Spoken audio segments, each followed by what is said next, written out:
കടമറ്റത്ത് കത്തനാർ ഭാഗം 12. രക്തയക്ഷിയുടെ വിളയാട്ടങ്ങൾ. പണ്ട് പത്മനാഭപുരത്തു നിന്ന് തിരുവനന്തപുരത്തേക്കുള്ള നാട്ടുവഴിയുടെ ഭൂരിഭാഗവും കൊടുങ്കാടായിരുന്നു. വളരെയേറെ കഷ്ടപ്പാടുകൾ സഹിച്ചാണ് നാട്ടുകാരതിലെ സഞ്ചരിച്ചിരുന്നത്. പോരാത്തതിന് ആ വൻ കാട്ടിലൊരു രക്തയക്ഷിയുടെ സഹവാസം കൂടിയായപ്പോൾ കൂനിന്മേൽ കുരുവെന്ന് പറയുന്നത് പോലെ നാട്ടുകാരുടെ ക്ലേശവും പേടിയും വർദ്ധിച്ചു വന്നു. ഭരണാധികാരികൾക്കോ പരിസരവാസികളായ മന്ത്രവാദികൾക്കോ അവളുടെ ക്രൂരവിളയാട്ടങ്ങൾ അമർച്ച ചെയ്യുവാൻ കഴിഞ്ഞിരുന്നില്ല. രാത്രി കാലങ്ങളിൽ അതിലെ യാത്ര ചെയ്തിരുന്ന ചോരയും നീരുമുള്ള ചെറുപ്പക്കാരെ വശീകരിച്ച് അവരുടെ രക്തമൂറ്റി കുടിച്ചിരുന്നതിനാൽ പരിസരവാസികൾക്ക് അതൊരു മഹാഭീഷണിയായി തീർന്നു. അവൾ എവിടെ നിന്നാണ് വന്നു ചേർന്നതെന്നോ അവളുടെ പൂർവ്വകഥ എന്താണെന്നോ പരിസരവാസികളായ പുതിയ തലമുറക്കാർക്ക് അറിഞ്ഞുകൂടായിരുന്നു. പഴമക്കാരായ ചിലർ പറയുമായിരുന്നു, പണ്ടെങ്ങോ ജീവിച്ചിരുന്ന അതിസുന്ദരിയായ ഒരു നർത്തകിയായിരുന്നു അവളെന്നും ഏതോ ഒരു രാജാവിൻ്റെ വെപ്പാട്ടിയായിരുന്നുവെന്നും ഗർഭിണിയായി തീർന്ന അവളെ രാജാവിൻ്റെ കിങ്കരന്മാർ കഴുത്ത് ഞെരിച്ചു കൊലപ്പെടുത്തുകയായിരുന്നു എന്നും മറ്റും. സത്യമെന്ന് തന്നെയായിരുന്നാലും അവൾ ഒരു പുരുഷവിദ്വേഷിയായിരുന്നു എന്നുള്ളത് പരമാർത്ഥമാണ്. നാളിതുവരെ അവൾ കൊന്ന് രക്തമൂറ്റി കുടിച്ചിരുന്നത് യുവാക്കളുടെ മാത്രമാണ്. യുവ മനസ്സുകളിൽ രതിഭാവ രസ വികാരങ്ങൾ ഉണർത്തുന്ന മോഹനാംഗിയായിട്ടാണ് ഏറിയ പങ്കും അവൾ പ്രത്യക്ഷപ്പെട്ടിരുന്നത്. തൻ്റെ വികാരപ്രകടനങ്ങളിൽ ആകൃഷ്ടരാകുന്ന ചെറുപ്പക്കാരെ വശീകരിച്ച് നടുക്കാട്ടിലേക്ക് കൂട്ടിക്കൊണ്ടുപോകും. അവിടെ കരിമ്പന ചുവട്ടിൽ വെച്ച് രക്തമൂറ്റി കുടിച്ച് വലിച്ചെറിയുകയായിരുന്നു അവളുടെ പതിവ്. അവിടെ അസ്ഥികൂടങ്ങളുടെ ഒരു കൂമ്പാരമുള്ളതായിട്ടാണ് ജനസംസാരം. കടമറ്റത്ത് കത്തനാരുടെ ഒരു സ്നേഹിതനായിരുന്നു കുഞ്ചമൺ മഠത്തിലെ വലിയ പോറ്റി. മന്ത്രവാദിയായിരുന്ന അയാൾ തൻ്റെ കർമ്മങ്ങൾക്ക് ഏറെ കൂറും ആശ്രയിച്ചിരുന്നത് ചാത്തന്മാരെ ആയിരുന്നു. അയാൾ ഒരു മഹാമാന്ത്രികനാണെന്നും രക്തയക്ഷിയുടെ ആക്രമണങ്ങളിൽ നിന്ന് തങ്ങളെ രക്ഷിക്കുവാൻ കഴിവുള്ള ആളാണെന്നും ജനങ്ങൾ വിശ്വസിച്ചു. നാട്ടുകാരുടെ നിരന്തരമായ അപേക്ഷയനുസരിച്ച് ഒരു പറ്റം ശിഷ്യന്മാരുമൊത്ത് രക്തയക്ഷിയെ പിടികൂടുന്നതിനായി കുഞ്ചമൺ മഠത്തിലെ വലിയ പോറ്റി കാട്ടിലേക്ക് യാത്ര പുറപ്പെട്ടു.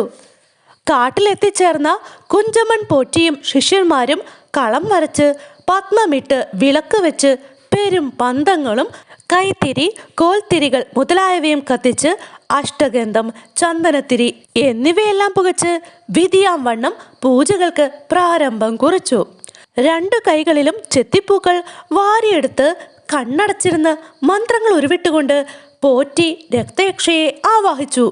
പെട്ടെന്നാണ് പ്രകൃതിക്ഷോഭമുണ്ടായത്. കാടിളകി പേടിച്ചരണ്ട കാട്ടുപറവകൾ പാറിപ്പറന്നു.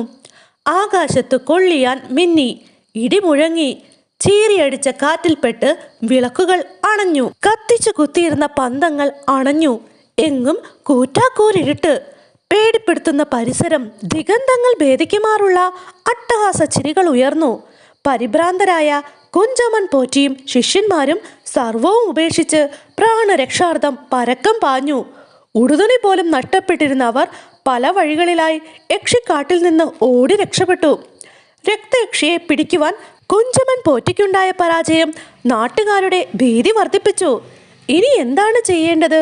നാട്ടിലെ ചെറുപ്പക്കാരെല്ലാം ആ നീചയക്ഷിക്ക് ബലിയാകുവാൻ വിധിക്കപ്പെട്ടിരിക്കുകയാണോ?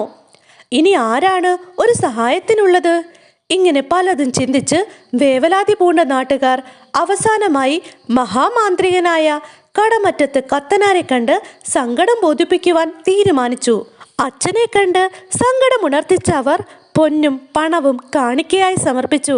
എന്നാൽ അച്ഛൻ സ്നേഹത്തോടെ അവയെല്ലാം നിരസിച്ചു.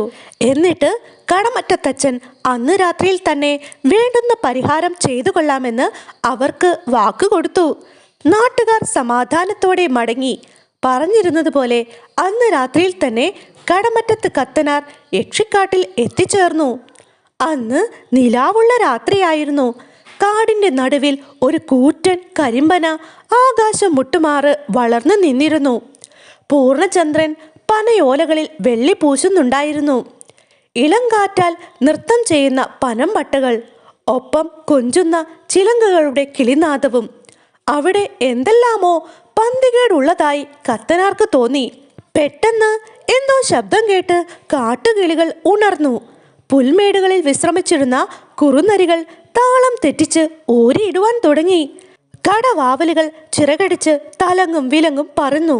ചീവീടുകളുടെ നീട്ടിയുള്ള രോദനം, കാൽത്തളകളുടെ തനിമണികൾ കിലുങ്ങുന്ന താളാത്മകമായ ശബ്ദം, കസ്തൂരി തിലകത്തിൻ്റെയും ഗൗരോചനക്കുറിയുടെയും കുടമുല്ല പൂക്കളുടെയും സമ്മിശ്ര പരിമളം, എല്ലാ വിസ്മയങ്ങളും ചെറുപുഞ്ചിരിയോടെ നോക്കി രസിച്ചുകൊണ്ട് നിന്നിരുന്ന കത്തനാർ പനമര ചുവട്ടിൽ നിന്ന് 4-5 അടി പിന്നോട്ട് മാറി നിന്നു. കുറെ സമയമായോ ഇവിടെ എത്തിയിട്ട്? അതിലോലമായ ശബ്ദം. തൻ്റെ മുമ്പിൽ നിൽക്കുന്നത് സർവാംഗ സുന്ദരിയായ ഒരു ദേവാംഗന. എന്തേ, ഞാൻ ചോദിച്ചത് കേട്ടില്ലേ? നാണം കലർന്ന സ്വരത്തിൽ അവൾ വീണ്ടും ചോദിച്ചു. ആ, എന്താണാവോ ചോദിച്ചത്? എപ്പോഴാണ് ഇവിടെ വന്നതെന്ന്? കൃത്യമായി പറഞ്ഞാൽ 34 ആണ്ടുകൾ പിന്നിട്ടിരിക്കുന്നു. അച്ഛൻ്റെ ഉത്തരം കേട്ട് അവൾക്ക് ചിരിയടക്കുവാൻ കഴിഞ്ഞില്ല. അയ്യോ, വയസ്സല്ല ഞാൻ ചോദിച്ചത്. പിന്നെയോ? ഈ കാട്ടിൽ വന്നിട്ട് എത്ര നേരമായെന്നാണ് ചോദിച്ചത്. ഓഹോ, അതായിരുന്നോ? ആരുമില്ലാത്ത എനിക്ക് ഈ കാടും വീടുമെല്ലാം ഒരുപോലെയാണ്. ഈ കാട്ടിൽ ഒറ്റയ്ക്ക് നിൽക്കുവാൻ പേടി തോന്നുന്നില്ലേ? ഇപ്പോൾ കൂട്ടിന് നീയുണ്ടല്ലോ. എന്നോട് കൂട്ടുകൂടുവാൻ ഇഷ്ടമാണോ? ഞാനൊരു വൈദികനായി പോയില്ലേ. ഇഷ്ടം കൂടുവാനോ പിണങ്ങുവാനോ ഞങ്ങൾക്ക് അവകാശമില്ല. എല്ലാറ്റിനും തൊട്ടും തൊടാതെയുള്ള മറുപടിയാണ്. അതെൻ്റെ ജന്മസ്വഭാവമാണ്. ഈ കൊടുങ്കാട്ടിൽ ഭവതി എങ്ങനെ വന്നുപെട്ടു എന്ന് പറഞ്ഞില്ലല്ലോ. കൂട്ടം തെറ്റി ഇവിടെ എത്തിപ്പെട്ട ഒരു പാവം പെണ്ണാണ് ഞാൻ. ശരിയാ, വർത്തമാനം കേട്ടപ്പോൾ തന്നെ പാവമാണെന്ന് എനിക്ക് തോന്നി. കണ്ടോ, എനിക്ക് തുണയായിട്ട് ഇവിടെ നിന്നുകൂടെ? ഒരു പട്ടക്കാരൻ പെണ്ണിന് കൂട്ടായി നിൽക്കരുതെന്ന് സഭാ ചട്ടമുണ്ട്. ഇതാണ് ഈ ആണുങ്ങളുടെ ഒരു കാര്യം. ഒത്തിരി ആണുങ്ങളുമായി സംസർഗമുള്ളതായി തോന്നുന്നല്ലോ. ഹോ, എന്തൊരു കുളിര്! അവൾ വിഷയം മാറ്റി സംസാരിച്ചു. മഞ്ഞ് പെയ്യുന്ന രാത്രിയിലെ കുളിര് തോന്നാതിരിക്കില്ല. നിങ്ങൾക്ക് കുളിരൊന്നില്ലേ?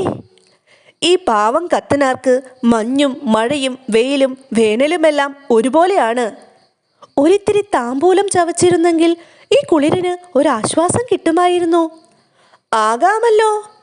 അതിന് ചുണ്ണാമ്പ് വേണ്ടേ? കരണ്ടകം കളഞ്ഞുപോയി. അത്രേ ഉള്ളൂ. ചുണ്ണാമ്പ് ഞാൻ തരാം.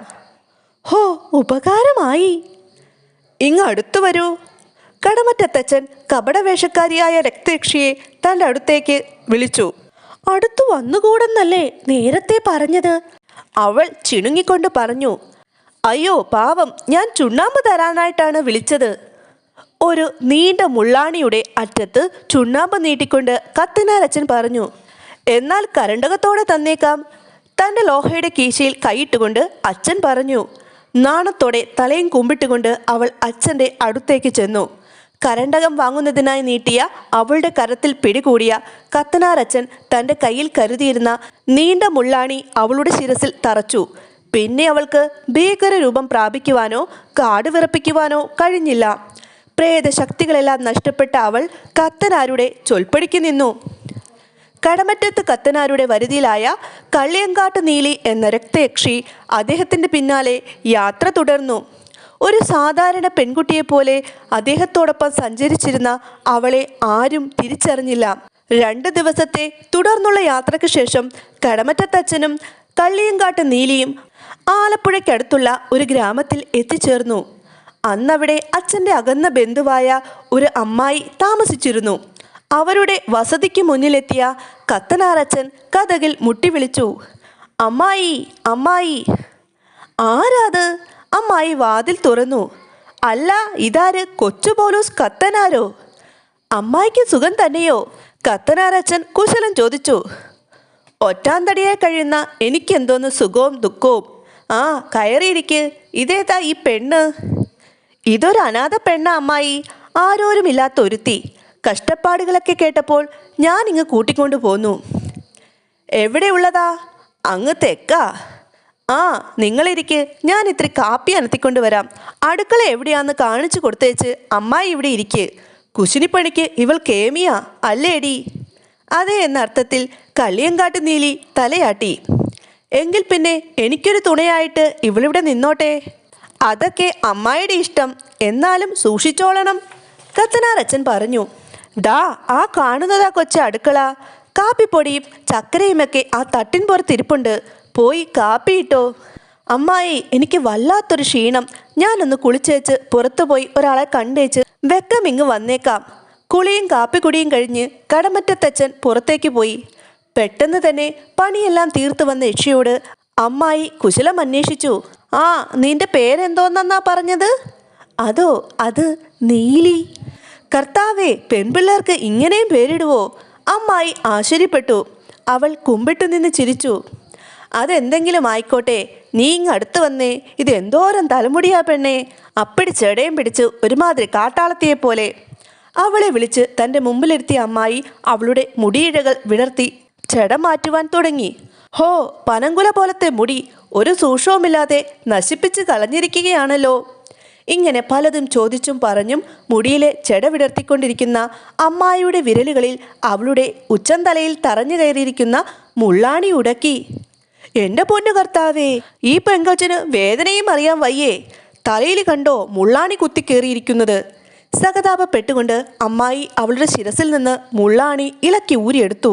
അടുത്ത ക്ഷണത്തിൽ വീടിൻ്റെ മേൽക്കുര മുട്ടുമാറ് ഭീകരരൂപിണിയായ രക്തയക്ഷി വളർന്നു. സർവ്വതും തട്ടിത്തെറിപ്പിച്ചിട്ട് ഉച്ചത്തിൽ അലറി വിളിച്ചുകൊണ്ട് അമ്മായിയെ കഴുത്തിന് കുത്തിപ്പിടിച്ച് ദൂരെ വലിച്ചെറിഞ്ഞ് കലി തുള്ളിക്കൊണ്ട് അവൾ പുറത്തേക്കോടി. ആ ശബ്ദം കേട്ടുകൊണ്ടാണ് വെളിയിൽ പോയിരുന്ന കടമറ്റത്തച്ഛൻ അകത്തേക്ക് കയറി വന്നത്.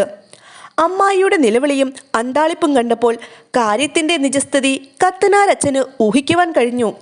നടന്നതിനെക്കുറിച്ച് അന്വേഷിക്കുവാൻ നിൽക്കാതെ അദ്ദേഹം പെട്ടെന്ന് അവിടെ നിന്ന് നടന്നു നീങ്ങി. അമ്പടി കേമി, നീ ഇത്രയ്ക്ക് ഭയങ്കരിയാണോ? നിന്നെ ഞാൻ ബാക്കി വെച്ചേക്കില്ല. മനസ്സിൽ നിരൂപിച്ചുകൊണ്ട് കടമറ്റത്ത് കത്തനാർ യക്ഷി പോയ വഴിയെ വച്ചുപിടിച്ചു.